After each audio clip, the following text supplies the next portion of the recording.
Dr. Mark Changizi here through Science Moment. Today I'm going to talk about emotional expressions again and sort of get at the importance of emotional expressions in our lives. And most of us are unaware of it because we're so good at them.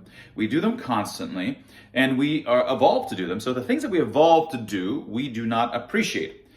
We appreciate if we get good at chess or if we get good at some weird actions, but we don't appreciate when we're really good at the stuff what we evolved to be good at. And I've tried to communicate these things in various ways. So today I just wanted to mention another way to do it, and this comes out of the movie Coda. So Coda just won, I think, the Oscars for Academy Award for Best Picture. I just saw it last night. It's a great movie. Great in sort of many facets of it. Emotionally great, perceptually sort of interesting. But it's also interesting in another respect.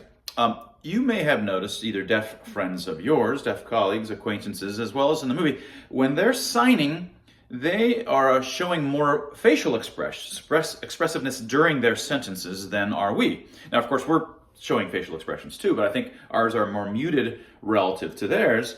And you might say, wow, why are their faces so emotionally expressive? And probably their gestures, their signs themselves are probably being exaggerated in ways that I can't appreciate because I don't know sign. But the reason that's potentially interesting is it helps us see the degree to which we're emotionally expressing all the time, but we're not able to see it. We're not able to hear it. When we're talking in language, which is relatively new, it's just a couple 100,000 years, it's not really part of our evolutionary heritage. When we're talking, most of the emotional stuff that comes through, which is really the stuff that matters in what we're communicating, most of that's not so much by the facial expressions and the gestures. I mean, it is, but it's being packaged so much in the intonation, prosody of my voice. And you can see that immediately if I suddenly start talking like Stephen Hawking's old computer voice and I talk like this, suddenly it's gone, all right? Now, if you're deaf, in the deaf community, they can't communicate that way. They can't add intonation, so they have to have much more put on their face. So they're much more emotionally expressive. And at first it can be a little jarring when you're watching them sign because you're like, man, their faces are really expressive.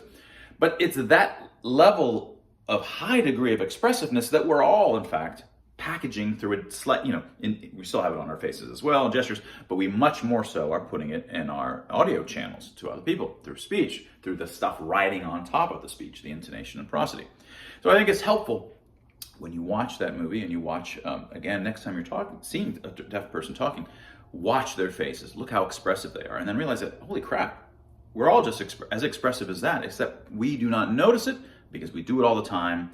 And once you can hear the degree to which everybody's doing around you, realize that, wow, emotional expressions are just wrapping all around us. And we're all so good at it that we do not even notice what we're bathing in. And that's the topic of Dr. Tim Barber in my next book. You can pre-order now at Amazon, Barnes & Noble, Expressly Human, Decoding the Language of Emotion, and that was your Science Moment.